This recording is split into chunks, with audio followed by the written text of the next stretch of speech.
Good evening and welcome to the first ever episode of Stay Onside, a football podcast where we talk about the latest news in Premier League football. With less than 2 weeks to go until the season kicks off, we've got plenty to talk about, from pre-season friendlies to the Community Shield and also our own tips for the upcoming season. But before we get started, let's say hello to my co-host, the Red Devil himself, Christian, and another Red but from the Merseyside, Brody. Boys, how we doing? Yeah, not so bad, Chris. Had a good day today. What about you, Brody? Yeah, not doing too bad myself. Had a busy day at work, but glad it's over. Chris, how was your day, mate? Pretty good. Been a bit worried. Not worried about Chelsea's pre-season or anything, but more worried that my voice might crack live on stream. So and I've been thinking about it all day. But other than that, yeah, just been thinking about the season kicking off. Pretty excited. So can't wait. Yeah, can't wait. We'll start the show by going into preseason, but before we start talking about how our teams did in the preseason matches, I want to ask you boys a question, and anyone in the chat too. Do you feel like preseason friendlies should be taken quite seriously, or do you think they're just a waste of time and they don't really mean anything for what's to come in the future? Well, yeah, look, me personally, I think it's a little bit of A, a little bit of B. I think you can't look too much into preseason. It's just a chance for the players to get back up to fitness and manage to try new tactics for the players playing certain positions or not. But yeah, at the same time, we've seen Bayern Munich not have the best of pre-seasons, but they're just going to walk into the Bundesliga and probably win it again. Yeah, I could probably say the same about Liverpool too. I think they've only got one win from 3, so they're not doing too well themselves. Don't forget that 4-0 loss to Manchester United as well. Yeah. So yeah, 4-0 losses. Who loses 4-0 in pre-season? That preseason definitely doesn't matter, you know. It does, and it doesn't. I definitely can agree with that. I'd like to say it doesn't because of Liverpool's results, which haven't been the best, but it is good to see them play. It's just good to have football back, to be honest, and shows the insight for the season. Hopefully it doesn't go the same way that it went for us in the preseason. For you too, exactly. Chris, I assume. Yeah, exactly. I was going to say the same thing. Like preseason, they're going to be taken seriously, but not so much the results themselves. You can say there's a benefit to winning and losing. Like us getting defeated by Arsenal 4-0 kind of shows where we're at. We're not ready. So it's got us worried on what's to happen, but it also says we need something to change. We need more concentration, or we need new signings. So like you take the positives from it. You get players from loans coming back to, like Conor Gallagher. He hasn't played in the Chelsea team yet. You can tell he's a bit out of position. And so we got a lot of things. We'll go into details with how our teams went. We just went over it real quickly, but we'll start with Christian and United. Tell us how they went in their preseason. What are you enjoying from them? Yeah, so it looked sort of to contradict myself. We've had a very, very good preseason. Obviously, I just found out actually today that we played a behind closed doors friendly against Wrexham and won 4-1. It was more for the youth players to get some minutes, get some fitness underneath them. Also, the likes of Eriksen, Martinez, and Varane played, who didn't come down to Australia to travel for the preseason, so they just got some minutes under their belt. But yeah, look, some positive signs. Obviously, Martial's performances, especially against Liverpool victory in Palace, scoring a goal each game. He's come back from Sevilla after a poor loan spell and a poor couple of years at United, and looks like he's going to hit the ground running, hopefully, at the start of the season. Yeah, I was going to say Martial, he surprised me. Like, I didn't expect this. I thought he wouldn't be happy coming back into that United squad, but he's come out, he's fired some goals. Even the chemistry up top with your front four have looked good. Yeah, it looked like Sancho has looked amazing after not a great first season at United. He looks very, very good in pre-season. I hope he can put that into the regular season as well. Obviously, there's an interesting battle going on at left back now between Malacia, the new signing, and Luke Shaw. Who do you think takes that starting position? Well, look, from the first couple of games, Malacia played very well, but that game against Aston Villa, Shaw played really well. Good link-up play on the left-hand side with Rashford for that first goal from Sancho. But I think you still got to give to Shaw. I think you will still have to mold Malacia into that position a little bit. You can't just chuck him into the deep end straight away. Okay. But there's still a few things that worry me. obviously Maguire's performances over the preseason. He had a good game against Aston Villa, but there was still some glimpses of the old Maguire still in there. Yeah, that's Maguire for you. But speaking of your centre backs, you just signed Martinez today. How excited are you about that? yeah, look, The shortest I think- defender in the Premier League. shortest defender. I know there's a lot of jokes going around about Martinez being very short, but look, if I can, He's not actually say, short, is I'm he? not- He's 5'10", 5'11", which is not short, but No, short for a No, centre he's back. 5'7", isn't he? He's 5'9", but look, 5'9", I'm okay. not comparing No, him to the likes of these players because we haven't seen much of him yet. But Cannavaro was 5'9", Puyol was 5'9", Mascherano was 5'9". I'm not saying he's going to probably live up to the likes of Cannavaro, but some very good defenders with 5'9". So would you expect the back two as you're pairing Varane and Martinez? Or- That would be ideal, but Yeah. Varane, I think he didn't play more than 3 games in a row last season. I think there's still a lot of injury concerns about him. Yeah. But look, me personally, I think Maguire has to start. I think just because he is the captain, I think he will be starting. Mhm. Whether I want that or not, it's a different situation. But Well, you had Carrick as your captain before. He was also on the bench a bit, so you can always have that captain Yeah, on the of bench. course. But of course, being an I $80 think million transfer, you yeah. want to play your investment. But yeah, me personally, I think Bailey has looked pretty good in preseason as well. Yeah, He's looked I alright. was going to mention that too. Do you think Bailey? Would you have Bailey in front of Lindelof, or do you still think Lindelof takes No, I would have the Bailey position in front of him? Lindelof. You think Bailey? Yeah, especially going forward. Like he was creating. I thought he was actually going to score one of the goals that he created too. So going Yeah, I forward, think he it was- gave me that Rudiger vibe. Just Yeah, I moving think it was forward. the goal against Liverpool where I think it was Pellistri scored. Where he Yeah, the pulled ball fourth forward. goal, I think. Yeah. But no, look, overall, I'm excited to go into to the regular season now. It looks very good. And yeah, I'll chuck it over to Brody and see how. Oh, keeping with United, I was going to ask you with let's talk about some transfer rumors too. The story of De Jong. What's going on? What do you think? Do you think United have spent too much time going for him? Do you think it's going to happen, or do you think you're just wasting your time? Maybe move for someone like a Ruben Neves or something from Wolves. Look, me personally, I would love to have De Jong, but he just doesn't want to come. And we shouldn't go after a player that doesn't want to come to our club. I think it'll be a waste of time. I think he should But stay you have at players Barcelona. not wanting to go to your club. It's a bit weird being United and all, but no, we're not the same United as of 10 years ago now. It's been I feel the same way from a Chelsea perspective. We'll get into Yeah. that a bit later, but yeah. Another rumor that I seen floating around was Antony. I think this is one of Eric Ten Hag's transfer requests, obviously coming from Ajax. Yeah.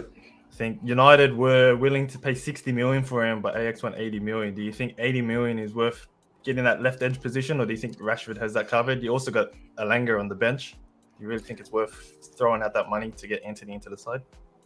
Look, at me personally, I wouldn't. I think we need to prioritise getting another striker in. Obviously, with the Ronaldo situation going on at the minute, no one knows what's going on with that. I A think lot to talk about United. Yeah, Ronaldo too. Yeah. But look, I wouldn't mind Antony. He's a good young player. From what I've seen in the Champions League, I'm not going to say watch sit here and watch the Eredivisie. Just from the short things that I've seen in the Champions League, he's played very well. But no, I think we should be prioritising other transfers before we sign Antony. Yeah, especially with a big price tag like that. With Ronaldo, do you think he's staying? I know you were pretty adamant that he was, or do you think he's going to go? I think he's going to stay, but it's not going to be the club's choice, or it's going to be what the club wants, but not his Well, choice. Ten Hag said that he wants him. No one else really wants. No other club is really going for him. Ten Hag wants him. He's got him in his plans. So I think he sees out the last year of his contract here, and I think he either goes to Sporting or he goes to MLS. I think. Yeah. You reckon it's time for him to retire, or you reckon he'll try to get one more Champions League year in at the age of 30? I think he'll try, but I don't think anyone will want him. Anyone will pick him up, even as a free transfer. Yeah, look. Here's the wages. The wages are the issue. Wages, so. yeah. And how much more can he offer him? I know it's Cristiano Ronaldo. He's a freak. I love him, but he still got 18 goals in the Premier League last year, and I was in a bad United team. So. Yeah, but no, I can't see him going anywhere else. If he was, Bayern have come out and said they don't want him. Tuchel's come out and said they don't want him at Chelsea. PSG or Mbappe has come out. Yeah, Mbappe. Said they want him. Mbappe SG.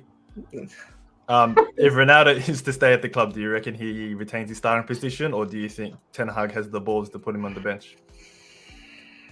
It's a tough one because it's hard because it is Cristiano Ronaldo. That's what But I mean, like, do you really want 5? Oh, I think he's got a wage cut because they're in Europa League now, but 500k sitting on the bench. It would be a good bench player to have. Yeah, but good like impact sub, but you don't really have that striker other than Martial, and you would probably still play a 38-year-old Ronaldo in front of Martial. Martial, yeah. It's a bit tough the situation up front at the minute. Keeping on the subject of strikers, and before we switch over to Brody and Liverpool, this also does involve Liverpool itself. You've been rumoured, I don't know if you've heard about this, but you've been rumoured to Salzburg striker. He's only 18 or 19 years old, Benjamin Sesko. Have you heard much about him? No, to be honest, I've never he's been praised by his teammates at Salzburg as the new Haaland. They think he's better than Haaland, coming from the same club, obviously. And he scored the winning goal against Liverpool today, so there's a lot of hype about him. So I don't know if they're going towards, like, at a young age, you'd be happy to take him, but I don't know what the price tag is on him. But yeah, keep your eyes on that one. Benjamin Sesko, he's looking pretty good. So Salzburg in the Champions League this year, do we know? You'd think so. Austria, do you think Salzburg would be winning? Yeah, I'm not too sure, to be honest. All right, well, I guess we'll move on to Liverpool's pre-season. Not good. That's what Sorry, mate, you're not the only one. Terms, simple terms. It was like I've seen good signs. I think the scorelines don't show. The United scoreline shows. What were the 3 games? You had United, Palace. Yeah. Yeah. You had 4. You had Leipzig and Salzburg too. So you went 2 from 4. So not too bad. Better than Chelsea's. It's still, but it wasn't perfect. I'll take it. Definitely take it. I think even watching them, the amount of chances we have in every game and not finishing them, it sucks. It's not good to see. But as it is in the preseason. So I try not to worry myself about it. Would you blame Darwin for those missed chances, or is this a team effort? Bit of both. I think it's a bit of both. Yeah, I think Darwin's still trying to gel.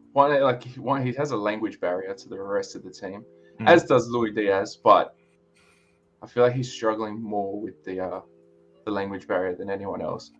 Yeah, I've seen the clips funky out there at the moment. Yeah. Where even you watch him train and he doesn't look like Liverpool's standard. Well, he scored 4 goals against Leipzig, so. Yeah, that was good to see. It's a bit of hope for the season. It does put a bit of hope for the season because, prior to that, that guy couldn't find the target if it was given to him.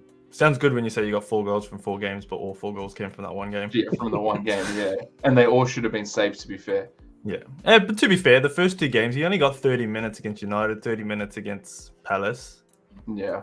And then he got 60 minutes against Salzburg. Yeah, he got 60 minutes against Leipzig and then only 45 minutes with Salzburg. So, it's still early days. From what I've seen, I've actually seen him, he looks like he's in the right position. He looks like a good, exactly. Yeah. That's what I was striker. It's just always there. It's just his finishing's not there yet. Yeah. But obviously, it's something they'll work on, and the season hasn't even started yet. So for him to even be there is in the position to score is enough for me for now. Yeah. I won't write him off yet or write him at all yet. I don't think he's worth 100 million as of this moment, but 85 plus add-ons. Yeah, because it's a big price tag, and a lot of pressure on him too, which he's probably feeling each game. All the hate he's already copped. So I hope for our sake that he shuts the haters up, but only time will tell. Still early days. Yeah, I was gonna say, compared to United, Liverpool have been a bit quiet in the transfer market, but other than the 85 million they threw at Nunes, I feel like they've done pretty good business. Selling Mane for 32 million with 1 year left on his contract, Nico Williams for 20 million to Nottingham Forest, 15 million for Minamino to Monaco, and then you've picked up Carvalho and Ramsey for I think 10 million for both of them. Both young players that look good, and they would probably fill in for the spots for Minamino and Nico Williams pretty well. So other than the 100 million, which is unlike Liverpool, it was pretty good business. So we'll see. Yeah, time will tell. I agree. Definitely agree. I love Carvalho though. Carvalho, I think he's going to be you've loved him even at the Fulham time. Yeah, he was their star, other than Mitrovic, but he's just good, and I like him. He's good backup for our mids because our mids are getting a bit aged now. Henderson's hitting past his prime. Talking about midfielders, you've been linked to Jude Bellingham a lot. He already says that he wants Been Liverpool. linked I from don't know, yeah, for a while. been So linked to him next, for like a year. I don't think I it'll get be. excited by it, but Yeah. Oh, so anyone would. I don't Yeah. think yous will push for him for January. We might see rumors coming around, but next season looks Yeah. like it could be. yeah, I think next season. Could be But good. Do we yeah, know when he's definitely not contract's the, up? No, And- I'd say he's still got a couple of years there. He's young. He would have signed a big contract at Dortmund. And Dortmund are Yeah. good with their investments. They know what they're doing. Yeah. Yeah, they wait till they're at their peak and then they sell them off. Yeah, they know what they're doing. Smart. Oh, he's well. How old is he? He's 20? young. He's Not even. 19. 19. Yeah, I think he's so 19. he's Yeah, No. way off his peak, and he's really killing it. yeah. All right, I guess it's for the time we've been trying to avoid talking Yeah, about you're so Chelsea's USA tour. Where do I begin? I'll probably focus more on the Arsenal game, even though that's the most disappointing one. Well, you could say the game against Charlotte, losing to an MLS side, is pretty disappointing. What I'll say, we'll take a draw, but we lost in penalties. So Yeah. so 1 win from 3 in the preseason tour is not great, especially as current world champions. A 2-1 win, a very sketchy win against Club America, even with my boy Reece James scoring an own goal. Just let me know about that one. But if we're gonna make mistakes, like I said, I'd rather than be in preseason. So a sketchy win and then a 90th minute equalizer for Charlotte, taking it to pens and losing in penalty shootouts. And then playing Arsenal for the Florida Cup. We can win the Champions League, but we will never get Florida Cup. The one that got away. 4-0 defeat. Like we were just in shambles. Like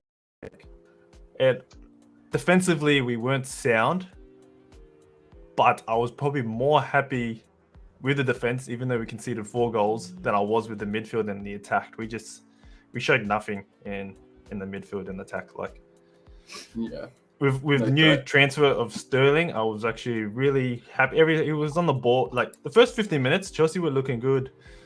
Hey Jack, thank you for coming to the Gunners. Oh, here we go.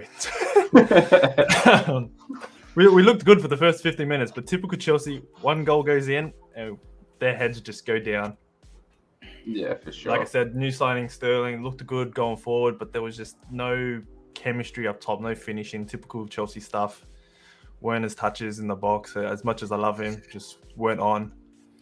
And I guess it is preseason. Like the boys, I was watching their tour around and their stuff before the games. They were riding roller coasters the day before and stuff like that. Or they weren't serious, and it's not a good look. And I thought after the result, I was like, even though it's a 4-0 defeat to Arsenal in a friendly, it's never a friendly against Arsenal. Chelsea and Arsenal is always a big rivalry, friendly or not.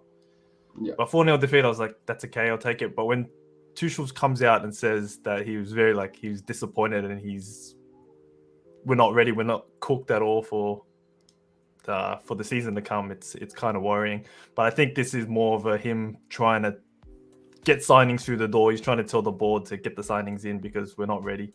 But for him to come out and say that players aren't good enough, it doesn't help the morale, and it kind of worries me that this is the Thomas Tuchel from PSG and Dortmund, where he's had the issues. Like he was very quiet, did his own thing, was sat back a bit. But now that we've been in a slump, it looks like the old Thomas is coming back out, and it's kind of worrying. Well, can I ask? Talking about worrying, I'm worried about Chelsea's upfront situation. The strikers, after the whole Lukaku situation last year, he's gone back to Inter Milan on loan. I think you guys still need another striker. Obviously, Sterling's a good signing, but what do you think up front? Well, I think Havertz is probably our striker option at the moment. I haven't even really seen any links for us going for a striker. Everyone we've been linked to is a winger. I heard we've been looking for Zaha to join, even though we just signed Sterling as a left winger. We still have Pulisic in the books. Werner can play left wing. So we don't really have the option up front. So I'm guessing Havertz slips into that role for now. But even Havertz, he doesn't look like he can play in that position. I don't know if it's a system or it's the players themselves, but yeah, it's not working. Yeah, so I'm not too sure. I don't know. The other rumor is that we do need to bolster our backline after losing Rudiger and Christensen. We did get Koulibaly in, which I'm really happy with. He did play pretty well. He was probably the best in the Chelsea team, not only the backline. Yeah. But Yeah, we do. We need that right centre back. I think Koulibaly will shift to a right centre back. We need a left-footed centre back. But for now, Koulibaly's playing that left role. We had Aspie, who wants to go to Barcelona, fill in that right centre back role, and he was not marking his man. I think Lokonga scored the 4th goal for Arsenal, and no one was picking him up. He was just free. I think every goal was free on that right side. We had Chalobah in the first half making an error pass to Gallagher. You could say that's Gallagher's fault for being out of position, but he was playing in a more of a number 6 role than a number 8 or 10 that he's probably more comfortable with. And Jesus was just open straight in. I think, was that the offside goal? Wasn't he standing? No, that was the first goal was the Jesus goal, so that was the error pass, and then the second goal was Odegaard, which was through the right side of the field through Chalobah as well. Then we had the offside Saka goal, which was, you can't really do much about that. It was an offside goal. Yeah. Then the 4th goal was just a cross straight over everyone's head, back post, and straight in. So, we've got some defensive issues there. We've been in the market, but obviously we have Barcelona in our shadow, stealing everyone. Or should I say Brokalona? I don't know how they're finding the money to steal all our players. I think that one's a conversation for another day. Yeah, that's a big conversation. That one. You can make a whole podcast out of that one. Easily. Yeah, so we've missed out on Koundé. Kimpembe stayed at PSG. We missed out on De Ligt. You were going for Lewandowski at some stage as well, weren't you? There was rumours, of us going for Lewandowski. Like, we would have been happy, but he wanted Barca. He didn't want to come to the Premier League. So centre back issues. I've seen rumours of us going for Dumfries, but that worries me because he's more of a right wing back end. Yeah, Reece James. We've got Reece James, like 40 million for a right wing back, and if we did get him in, it'd be a good signing. But it worries me because Thomas loves playing Reece James as a right centre back, and I do not want him to play right centre back. His best trait is going forward, and you just want to see him get up the field. So if he's playing right centre back, it's not a good signing. So I don't want Dumfries. I know United would link with Dumfries too, so he might fit. I think United looking for that right back to go forward. So I know Dalot's had a pretty good preseason. Yeah, Dalot's played well. Good signing. Yeah. I don't think Aaron Saka's cut out for us, but I think he'll do as a backup for now. I've also seen us linked with Fofana, Wesley Fofana from Leicester, but I don't think Leicester want to let him go. And even if they did, it was for 80 million. Another 80 million signing with Skriniar from Inter. I'd be happy with that. Maybe we can do a swap deal with Lukaku. Don't know. We'll see where that leads to. But we're pretty desperate on that centre back to fill in. We do have Colwell, which is a young academy player that's looking pretty good. He might come through. We've got Sa and Chalobah, but if you're challenging for a top 4, I don't think they're the players. Someone who's ready now. And also, we probably need a midfield signing, but I haven't heard any rumours of that happening. So, it's not looking too good. Preseason's been a bit dull for us, so we'll see what happens. We still got about a week and a half to go, so, and a couple of weeks after that for the transfer. All right, keeping on the topic of transfers, I wanted to play a little game with you boys, and chat, feel free to join in. I'm going to throw a couple of new signings from other clubs other than United, Chelsea, and Liverpool. And I want you to tell me, what's up, Andrew? Up the Red Devils? Nah. I'll throw a couple of names at you from other clubs that with their new transfer signings. I want you to tell me if they're going to be a hit or a miss. If we have any disagreements, we'll throw in a little argument, but just a little quick hit fire. So everyone in chat, feel free to jump in if you want. We'll start off with 2 Man City ones. Erling Haaland. Miss. Oh, so we got disagreement. I'd say he's a hit too. Brody, what would you think? I think if there was like an in-between, there's like hit or miss, if you said like hit marker, I'd say that. Only reason I say is he doesn't play the Pep's system. He's an over-the-top, chase the ball, score a goal, power off every defender, outpace them all and score. But City don't play like that, which I think, it could. They'll obviously change their system for him, but whether that system works or not is another question too. I just feel like he's not the type of striker I thought they would buy. So they'd have. Who do you think they would have bought? I don't know. Like I feel like them selling Jesus, who Jesus plays that role well, and they never even give him the chance. And if they ever played him, they played him on the right wing, which I thought was a bit weird from him. And then he goes to Arsenal and he's killing it. Well, how many goals do you reckon Haaland will score? in a flop season. I'll say he still scores 15. 15. But I don't think he's even in the top 5 for top goal scorer. I feel like Son, Kane, 15 would be pretty good. Who was the highest goal scorer for City last year? De Bruyne with pretty even, wasn't it? 10 or yeah, 12. theirs is pretty spread out. Yeah, I'm not too sure. Yeah, I kind of agree with you with Haaland being he's probably his best trait is the counter-attacking, running through the line and bossing through.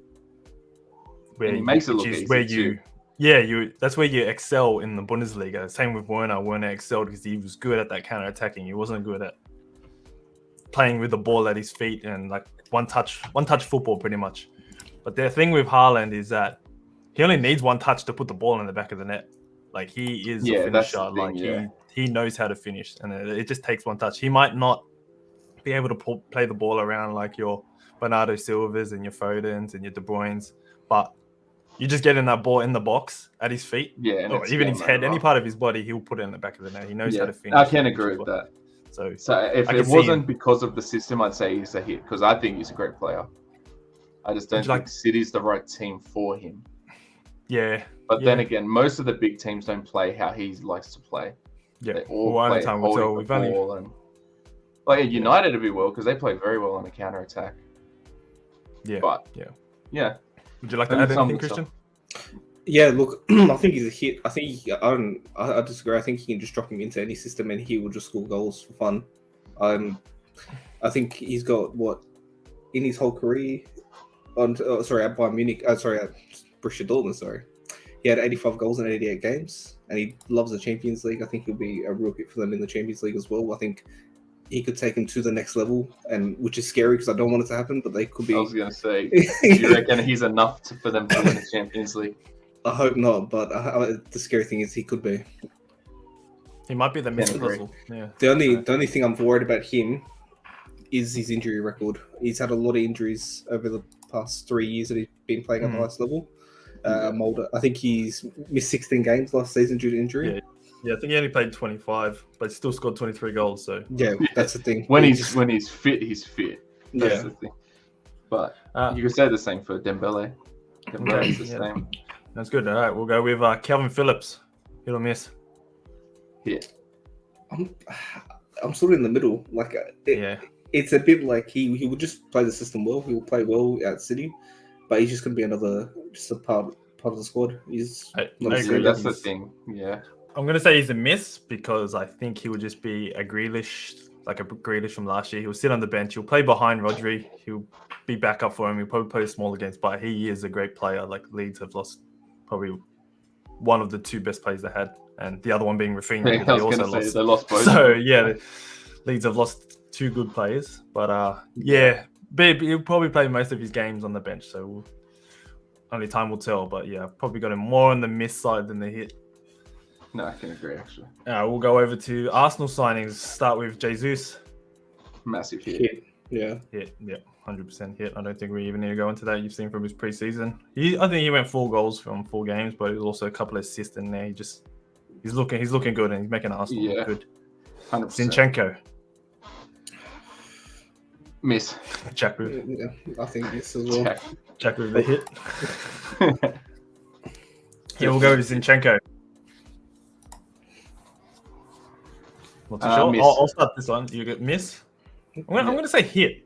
Not a massive hit, but I don't know if he takes the starting left back position from Tierney. Tierney's had so many injury concerns that Zinchenko is great backup, but Zinchenko can also play that role going forward, so he can play into the midfield, play like that left mid kind of positioning too. So he's very versatile. I want to change it to hit too.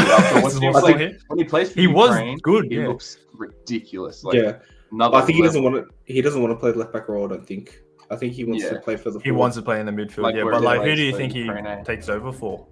I don't think he takes over anyone there. His thing. So he's not at that level. And I don't know if he gets in front of Tierney, but I'd say he would. But only time will tell again. Jack with another hit for his Arsenal players. Feeling good about I know Arsenal's been linked with Paqueta as well, I think. That'd be a massive dub. And Telemans too, so that's Yeah, Those are St. two- Helens two is good apparently signings. it's almost a done deal too. Those are two good signings. So Arsenal are looking pretty good with their signings. I think they've got a couple more, but they're all a bunch of who? Young, Fabio yeah. Vieira, Marquinhos, and apparently Vieira's got real good hype. Apparently he's good from. That's the one for Portuguese league. Hey, Yeah, Porto. apparently he's I've got heard really good things about him. apparently his goal involvements were better than Nunes and been linked with Telemans for 3 years. All right, we'll move on to Tottenham, who are looking pretty good in the transfer market as well. We'll start with Richarlison. Yes. I think again down the middle. I don't think he's going to be as involved. I think that front three is Kulusevski, Son, and Kane. I think he's going to be coming off the bench. I agree, Jack. Yeah, it's something we can agree on. I think his mouth is better than his football skills. Yeah. Well, then it might be He's good. not even game changing for Everton. He'll be good. Well, they are in the Champions League, so they do need probably to rotate their team a lot more. So there'll probably more signings to come. I think who they signed? They signed a right back as well. I can't remember the name. This name's not coming to me. But yeah, they made a couple of signings. So Richarlison's. He's not in the starting lineup. I think. No, I think, not ever Kane. Not a chance. Yeah, not ever Kane, not ever Son, and Kulusevski had such a good year. I guess they made room with Bergwijn leaving. Is Lucas still at Tottenham? Even though Lucas is still there. He's pretty old, but yeah, I can't really see him doing too much, especially in the big games. Agree. Perisic, hit or miss? Hit. I think it's a big hit. Yeah, I'd say hit. The only thing that worries me, and this is more of FPL talk because I've looked at him, he's a very cheap player, but his age might be a bit worrying. I know when he played for Inter and Conte looked after him, he usually took him off at halftime, and now he's 2 years older since then. Does he get the minutes? I think he does. I think they don't really trust Reguilon and Sessegnon at the back at the left back spot. I think he's going to be the main. Well, Conte left him out of their preseason tour, so he's not too happy with those. Andrew with a hit. Who's he hitting? Richarlison or Perisic? I'd say Perisic. Yeah, so I think he will be good if they're playing the back five or 3-4. I think he plays 3-4-3, Conte's favorite. So you probably have Son on the left wing and Perisic as that left mid. Yeah, I can't see him going bad. I think more of a hit on that signing. So yeah, the right back Spence, that's the one. Yeah, Spence. So that's probably another. Who was there? They got a couple of right backs. They got Doherty and Emerson Royale. Yeah, so guess it's good rotate. They need the depth. So we'll see where that takes them.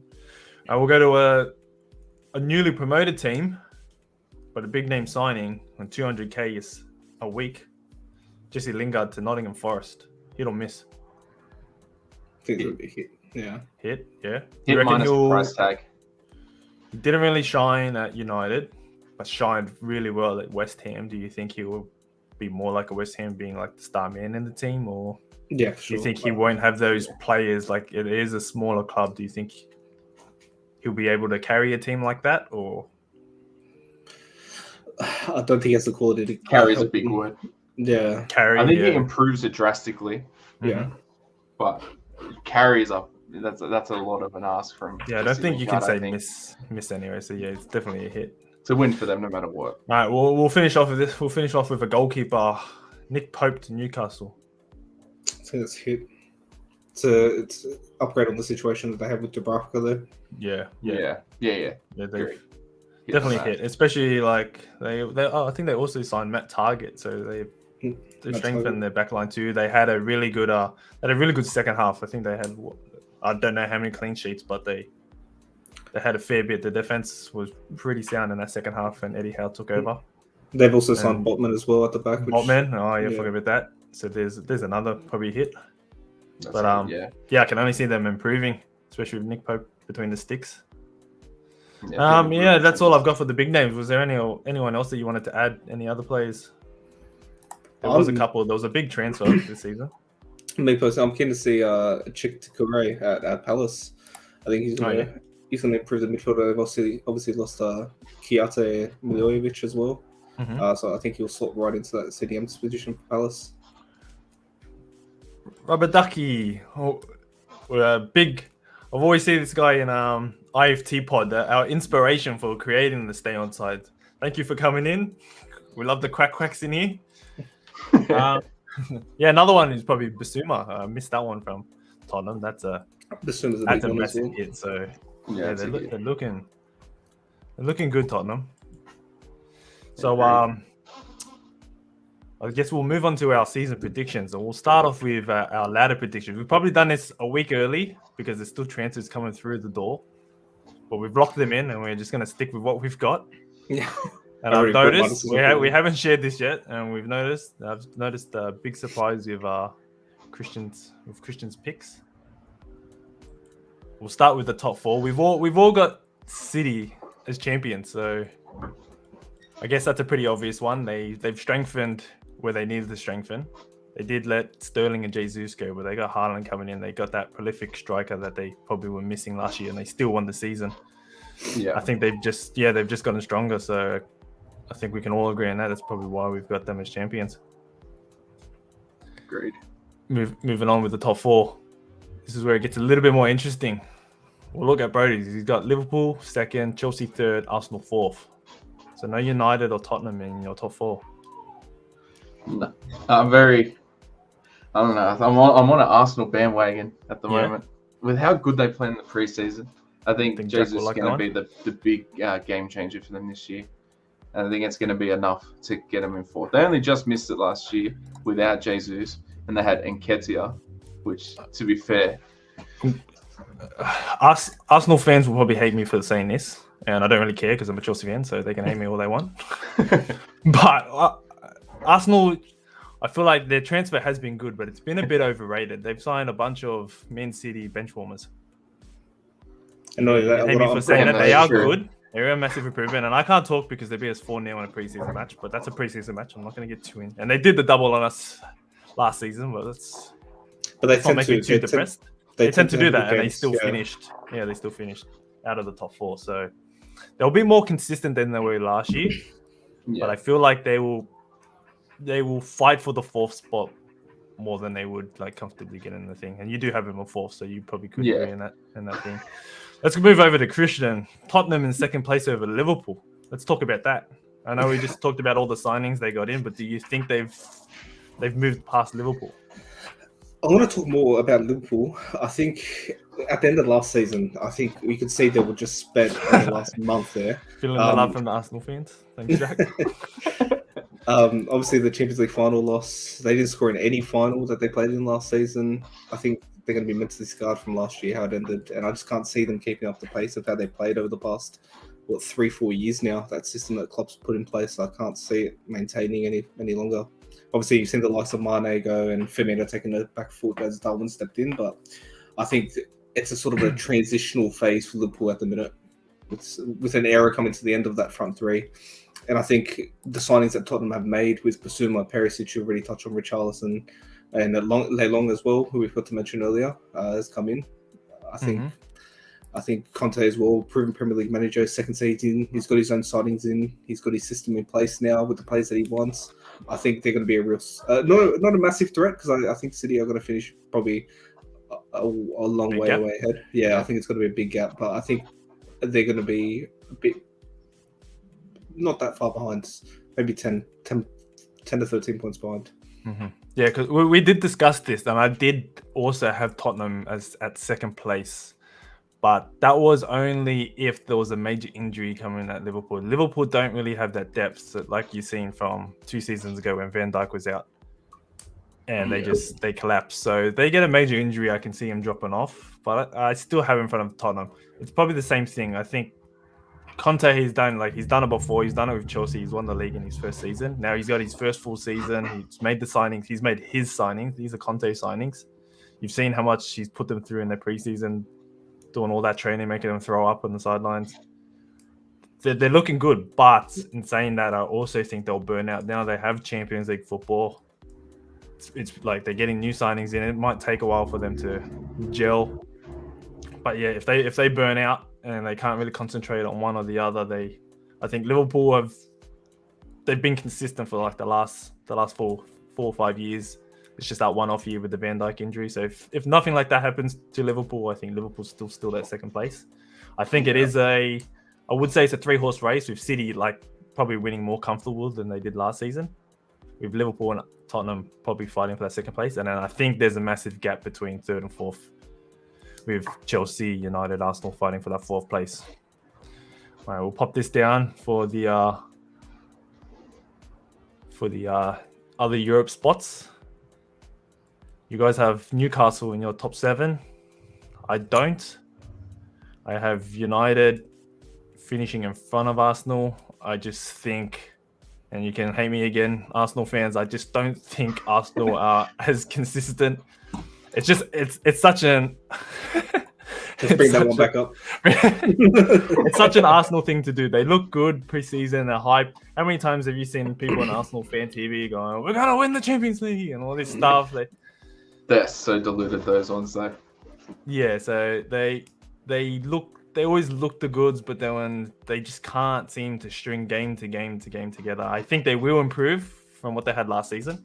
So they will fight for that top 4. Like I said, I think Chelsea, United, and Arsenal will probably only have a max of 5 points between them. It'll be a race to the end for that top 4 spot and getting that Champions League.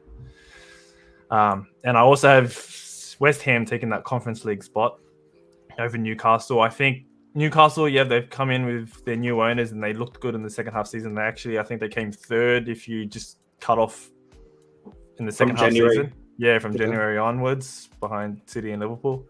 But they haven't really. You think with their owners, they would have dipped into the market a lot more than what they have. They haven't really. I think they're trying to be a bit cautious at the minute. That's it. Yeah. I think in another year or two they'll. I agree with you, Jack. AFTV do my head in. I think they do everyone's head in, but they're a good laugh. If I can add to my prediction, I sort of regret it after seeing Skamaka from Sassuolo just signed. That's another big sign. I think that's a big signing. He scored 16 goals in 36 games last season for Sassuolo. I thought West Ham were going to get Brugge from Chelsea, so I kind of anticipated a striker coming to West Ham to help Antonio. But Skamaka is probably a better signing. So I think West Ham will still that 7. They'll probably even be close to Arsenal, United, and Chelsea, but I think they'll take that Europa Conference League spot. I think we can all understand why you've got Newcastle up. You've actually got Newcastle in Europa League and Arsenal in Conference League. Yeah, I thought I was the hater on Arsenal fans. So don't hate on me. Hate on Christian Arsenal fans. No, look at me personally. Before we go into that, we'll talk to some guy. Would there be an episode covering the World Cup? Yep. We're doing weekly episodes, 100%. Thursdays every week, 8:30, covering EPL. But yeah, when the World Cup comes around, we'll probably be doing every second day, every game. So we're keen on the World Cup. It'll be on the holidays too, or close to it. We'll good time of year. We'll be loving life. So yeah, we'll be hyped for the World Cup. So we'll be covering that. Jack Hales and Christian's taking the piss. Please explain why you have Arsenal in 7th place. It's more. I've just jumped, like Brady said before, about jumping on the Arsenal bandwagon. I've fully jumped onto the Newcastle bandwagons. I think, like you mentioned before, from January last year, I know the little ifs or whats, but from January last year, like you said, they finished. It was 2nd in the Premier League, and the signings of Nick Botman. Second was it? Yeah, signings of Botman, Pope, and Target boosting their defense. They may need another striker because Wilson is Trippier a bit older. too. We gotta remember Trippier broke his leg pretty early, and he comes back into the squad. Yeah, that's true. That's true as well. And also, I think Bruno Gammares and he's something else. If they get another sign, I've seen them linked to Paqueta too. I know Arsenal have been, but if they get another signing like that, there's still a couple of weeks left for the transfer market. So if they do dip their finger and get another big signing, I just don't think they signed Chris Wood, but I just don't think it's that he's a top six player. No, he's a Kiwi. That's my country's goat, man. I still have Wilson in front of him. Wilson's great, but he has injury issues. If he gets injured, then Newcastle season's it's not looking too well until they get another big signing. All right, let's move on. I think we'll skip through the mid tables and we'll just skip through them. To be honest, everything's close that I don't know who have got where. You know what? We'll even show the bottom 3. So we'll talk about the bottom 3 relegation. Well, actually, no. Christian has Fulham finishing. Where do you got him finish? 13th. Yeah. Jeez. Me and Brody. I think that's the Serbian bias in him with Mitchell. Yeah, I was going to say the only reason I have them there is that Carvalho was everything in the middle for them. Yeah. And without him, I can't see them not avoiding relegation. Well, they've made.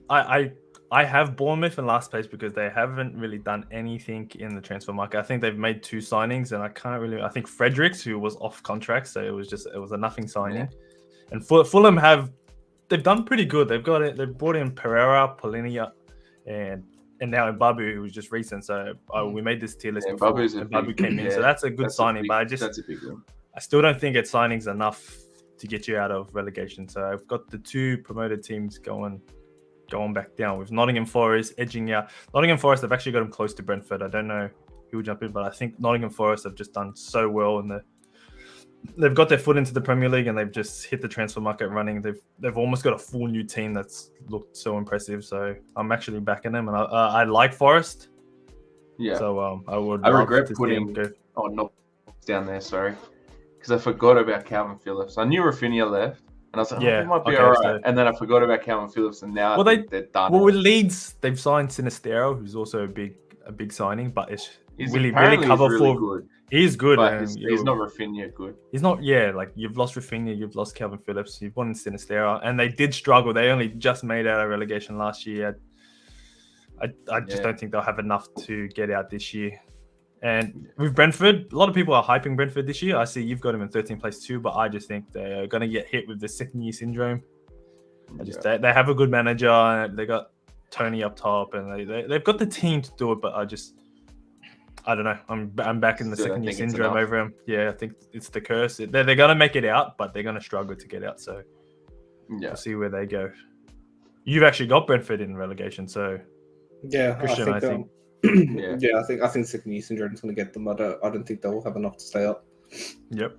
I see you got Nottingham Forest in relegation. Is that something before the Lingard signing, or do you think? No, I think they give me a bit of. I think they'll go down. They give me a bit of Fulham 2020 vibes and Middlesbrough in 2016 vibes when they came up, making all these massive signings.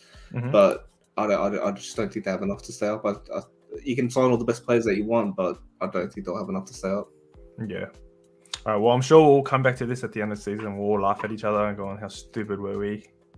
We might even have Fulham winning the league. We don't know. But talking about bold predictions like that, yeah, we'll see. Hopefully Arsenal don't even finish in Europe at all. All right, keeping to the subject of our predictions, we'll bring up our bold predictions. So I asked you early in the week, give me your bold prediction. I'll share the whole thing.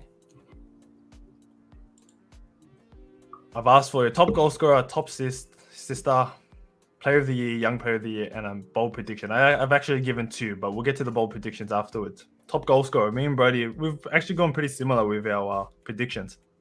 Really close. So top goal scorer, we both got Salah, Christian got Haaland. I think that's a fair assumption. I think these 2. I've gone with Salah. I was thinking Haaland as well, but I think Salah will take it. And my point is, he's got his contract. So I don't know if this would be a benefit or a negative, but he's got his contract that he wanted. So he's relaxed. He's not stressed about that. So he can put more focus. He probably doesn't have Mane, who was probably competing with him for the goals now, but he does have a Darwin Núñez coming in. But you could say Mane was probably like helping him push to get those goals. Also but my main factor what made me pick Salah over Haaland. But you could say Haaland also has the same thing because he's not in the World Cup. But yeah, Salah's not in the World Cup. I think he'll come back. It won't be like last season where Salah played in the African Cup of Nations and he came back afterwards on a negative down and just couldn't score any more goals. I think this season he has that off time. He has the time off. He'll focus. He'll come back even better, and he'll have a great second season compared to his second half of the season compared to the first. So I think he'll edge in front of Haaland. With Haaland, City have a lot of goal scorers. You've got your Foden, your Grealish, your Mahrez, Bernardo Silva, your De Bruyne, who can all score goals from anywhere. They'll create a lot of goals. City are the team that can score 5 goals every single game. But so can Salah. So I've just edged. I think it'll be close, but I've just edged Salah in front of him. And I think as well, because Salah takes penalties, that was enough. That's it. to Yeah. put him Well, over do the you line reckon as well. City don't have a penalty taker? So I think Haaland might actually step up and take it. I think If De De Bruyne Bruyne doesn't. De Bruyne would take it. I think De Bruyne will. Yeah. Yeah. Okay. So with the assistant, we got 3 different options. I'm surprised you didn't go with Alexander-Arnold because I did. Being a Liverpool fan, Brody. I considered it. We've got KDB, which is a good shout as well. And Christian's got Kulusevski, so he's really on the Tottenham hype train. If I was going to go with a Tottenham assist player, I think I would have gone with Son. I don't think Son will probably score as many goals as he did last season. He was more of the main man because you had the problems with Harry Kane at the start of the year. But now Harry Kane is looking pretty happy. I think he'll be the main man again. Son will feed him. It will be the Son Harry Kane show. So if I was going to pick a Tottenham top assist, I probably would have gone with Son. But Kulusevski is a good shout. Well, I went Kulusevski because he came in, I think end of January last season.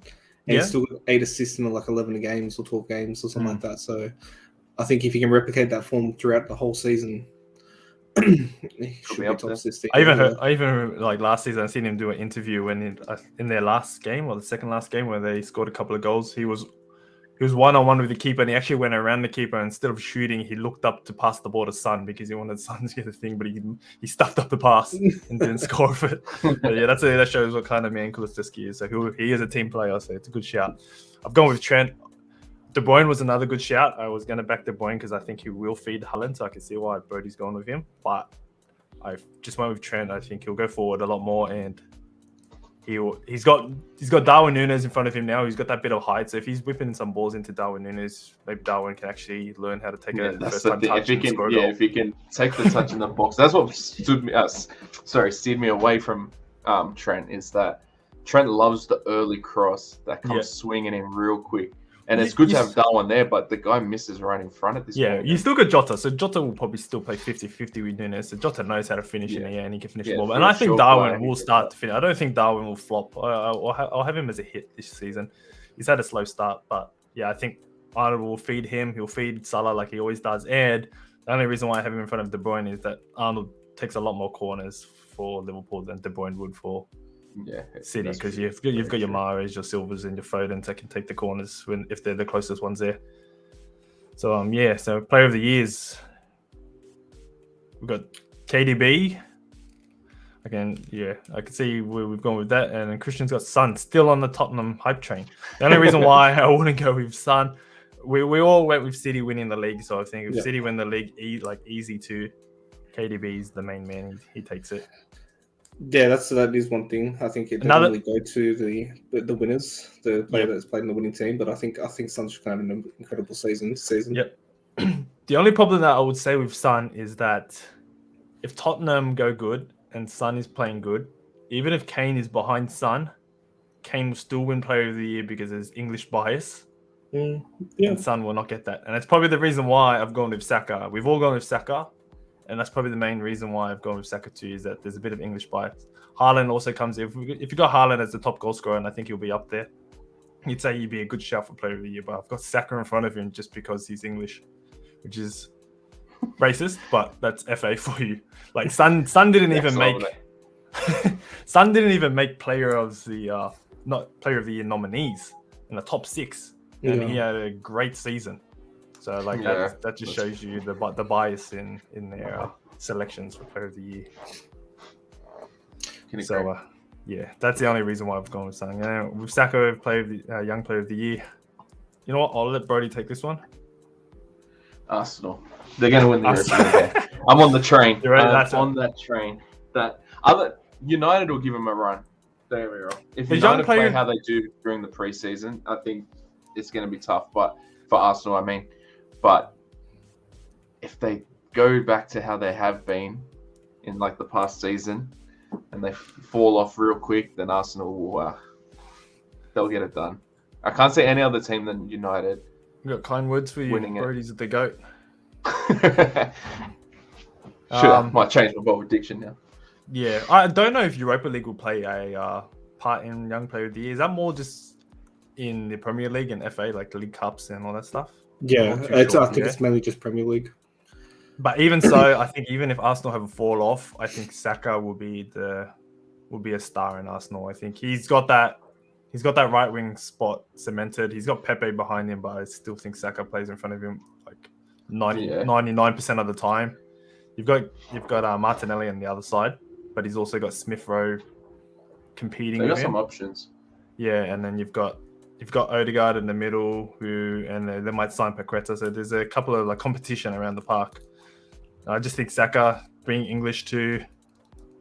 I think he'll play good for. I think he'll do good for Arsenal this season. So I just got him as young. And I think the same thing as well, that Jesus is so good for assists that I think Saka's the one that's going to feed him all the goals and from got the goals too. Yeah, because he loves it. He killed it at City with. He just looks like he's getting better too, Saka. So especially being so young, it's things gonna happen.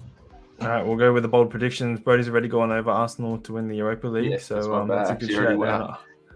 It went a bit early and already. No, that's right. Yeah, that's win it, but kind of helps with the Saka.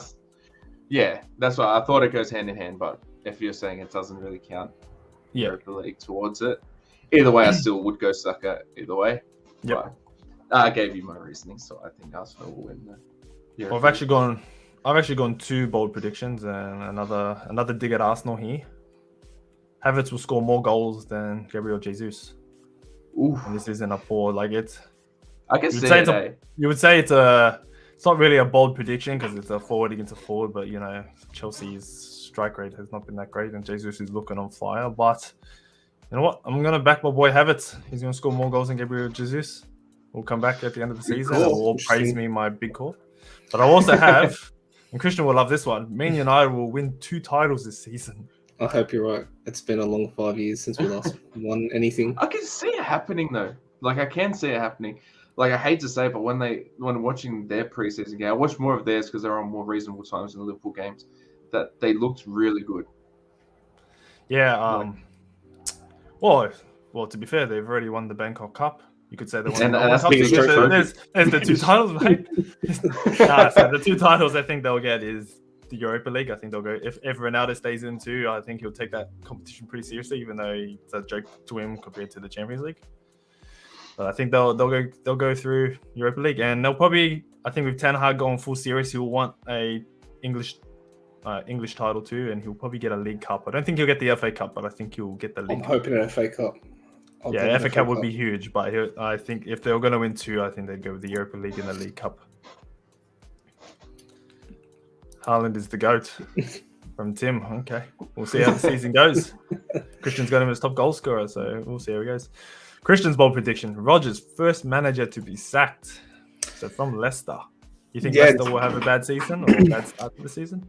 Yeah, look, me personally, I think to check more into that prediction, I think he's going to be sacked by October. I think they got a difficult start to the season. Really? So before the World Cup, is that? Yeah, I think some key fixtures coming up. I think they got Arsenal away in the 2nd game, Chelsea away in the 4th game, and they got United at the King Power in the 5th game. But I just don't think he has the ability to take Leicester City any further. I think with Jamie Vardy 2036, I don't know how much longer he can go and how many more goals he can score for them to keep him going. I don't know about Patson Daka. We saw a little bit of last season, but yeah, I just don't see. Also depends what happens with Telemans too. If Leicester lose Telemans, that's a big loss. And they haven't dipped their finger in the market at all, I don't think. Apparently, as well, Schmeichel's leaving too. He asked to be released to go to. I was reading it today. Well, anyways, somewhere I didn't expect him to go. Was it out of the Premier League? I'm not entirely sure. And apparently, Leicester agreed to it once they find a replacement. So if they don't find a replacement, I can't see Schmeichel really caring about what happens. And if I can agree with this bold prediction. It's not bad. The only thing I would counter is that you've also got a Frank Lampard at Everton.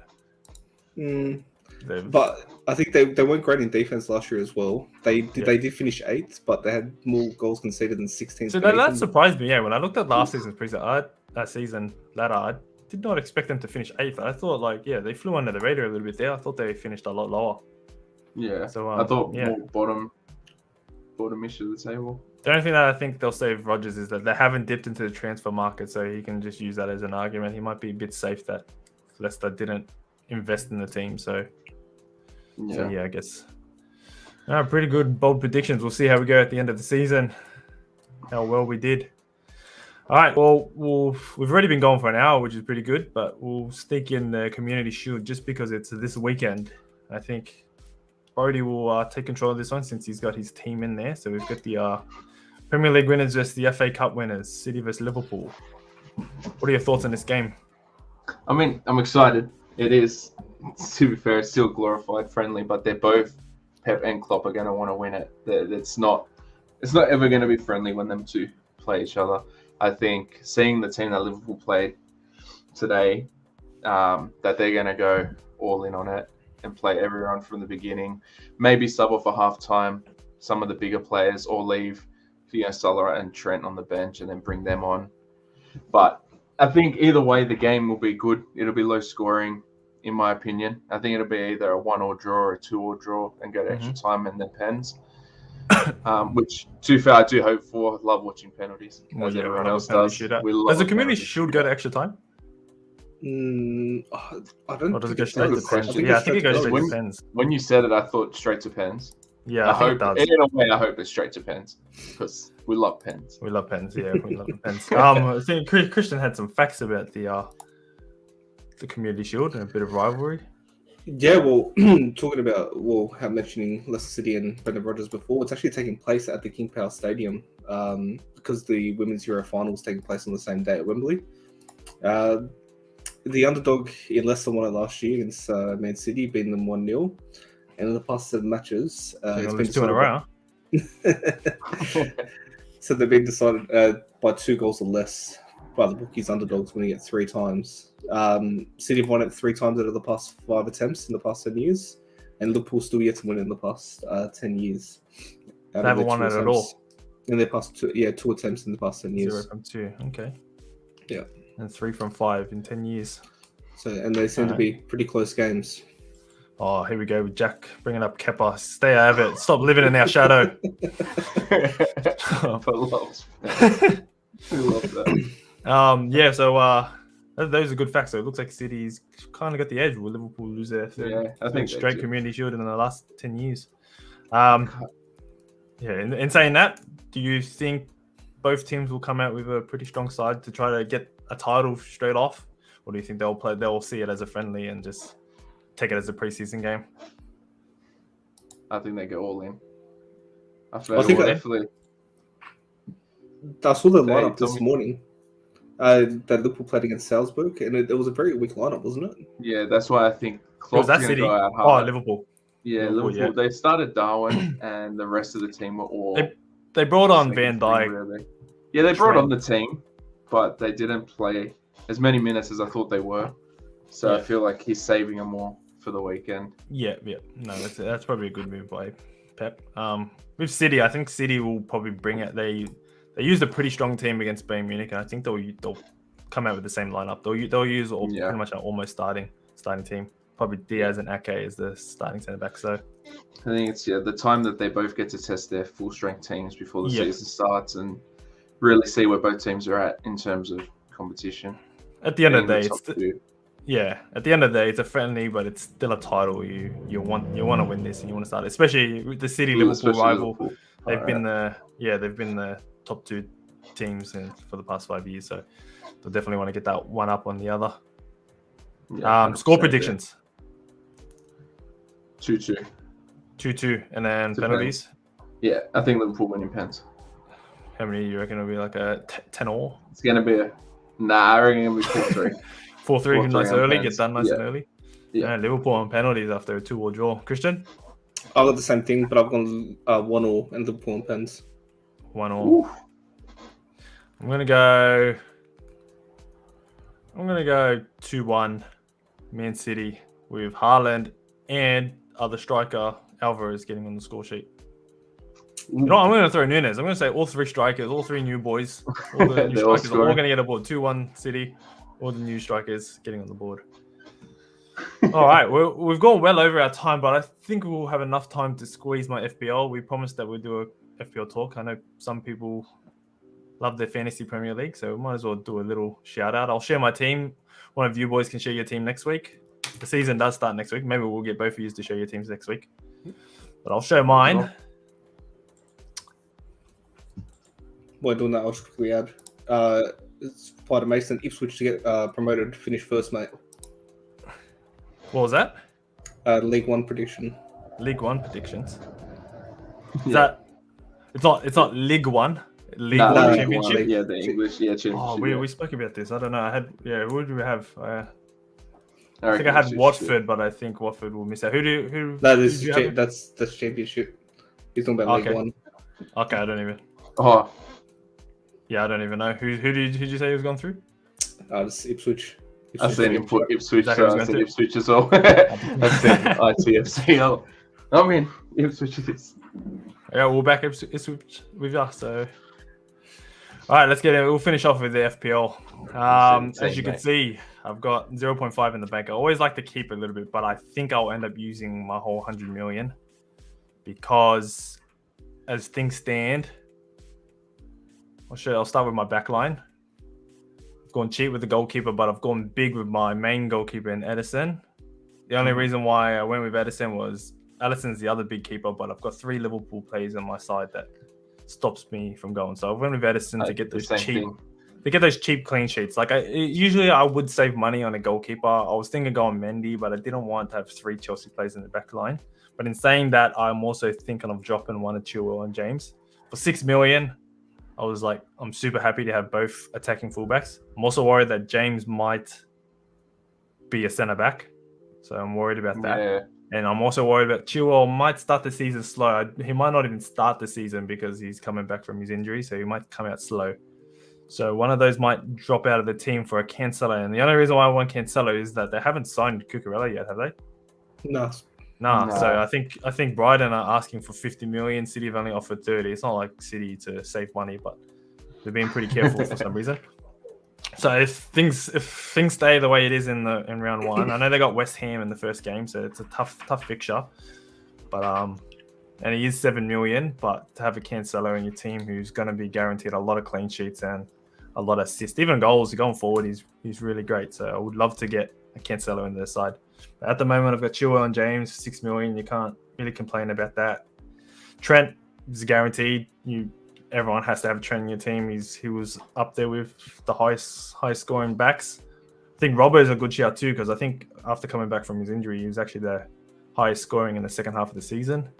I've gone cheap with Nico Williams. He will be my bench player. If I need to throw him in, if I think they're going to have, if Forest come in against like a Fulham or something, I'll throw him in. But for 4 million, the cheapest player you can get, sits on my bench, saves me the money. And I've got Trippier, same thing, a bit cheap. He does play in a back 4, so he's not going to advance as much as like a Chilwell or a James, but he does take corners, he does take free kicks, so he's good for and the he's odd. good at it too. And Newcastle strengthened in the back line, so he can get a sneaky little clean sheet here or there. So for 5 million, I thought, yeah, might as well throw him in. With the midfield, going with Big Salah, I think everyone. Actually, I don't think he's only at like 60%, but Salah, you gotta have Salah. Like, You got it. I think he'll have an even bigger year than last year. He was the highest scoring. I know 13 million is a lot of money, but you've got to have Salah. Speaking of which, I have the exact same midfield you do. Do you? All 5 of them. Well, Yeah. I'm thinking of trading Rashford. So I jumped on the Rashford train after the Liverpool game, eh? If Rashford Straight away went on to FPL trade. if Rashford Get him has in. that starting position, and I think he will over Yeah. Elanga, Agreed. we'll see what happens with Anthony. And like he's looking like he's improving. But I'll start with Luis Diaz. I've got Luis Diaz. I think he'll be great. And what makes me more happy with him is that Jota still has a little injury, so he's probably going to get that starting position and get big minutes. Yeah. And Jota might even like come on for Nunes. Nunes will probably be a bit slow off the mark, so I think Luis Diaz will get the minutes. So I've got him in there for the 8 million player. With Rashford, 6.5. He is so cheap, especially if he's going to be a starting winger for Man United. Could even slip into the striker position. So I think, yeah, I'll go in. But I'm also thinking of going cheap. If I want Cancelo, I need to free up some money. So I was thinking of dropping Rashford for... You could go with a Lingard, but I don't think he's worth 6 million. You'd rather pay the $500,000 to get Rashford. But I was also thinking of... I had someone else. I had Martinelli, but he's competing with Smith Rowe. So I'm a bit worried. But Martinelli does look good. And he does tend to get injured a bit. So I was a bit worried with going with Martinelli. But there's also Leon Bailey, who's a real cheapie that's kind of like he had a horrible season last year. I think he only got like 1 goal in whatever games he played. He played a fair bit, But No, in the he didn't preseason, actually. He he didn't even get a goal. He Oh, was so injured all of he last was season. injured. Yeah, so he had a Yeah. shocker. But in the preseason, it looks pretty good, especially on the counter. And And Villa Steven just Gerrard. yeah, Sorry, Villa Steven Gerrard came out and said that he would start him in the team. would start. Yeah, so I think he does get that starting position. He will fight probably with Buendia, so he'll probably get the 60 minutes. So we'll get the bonus points, but for 5 million, yeah, he's definitely an option. So, but we'll see how we go. I'll probably wait and see. Do United have one more preseason game? It just depends who comes into the team. Like if Ronaldo's still there as well, it's all a bunch of things. So Yeah, I if think I we want play. Kent, Yeah, sorry, we play Atletico tomorrow, I Atletico. think, and then Oh, we you got play Rayo Vallecano. Vallecano, yeah. Yeah, So yeah, might go cheap with Bailey, but I don't want to go too cheap with my midfielders, considering I've already got Andreas, who is another the cheapest midfielder you can get, who would just sit on the bench, but he'll be playing the minutes at Fulham. So if you're going to have a bench player, you might as well get someone that starts. And Neto, there's a lot of hype in Neto. He was injured all last season, but he's probably one of Wolves' best players if he comes back the way he was the season before and can score goals, especially up front, getting those midfield points. He's a big bargain. And we'll finish off with my strikers. I've gone big with 2 strikers. I've gone Jesus and Kane, not super massive. I've gone with Jesus because Jesus is just looking great. Greenwood's in there because he's cheap. He probably won't even play a game. He's behind I forgot his name from Leeds. Bamford, yeah, old Chelsea boy.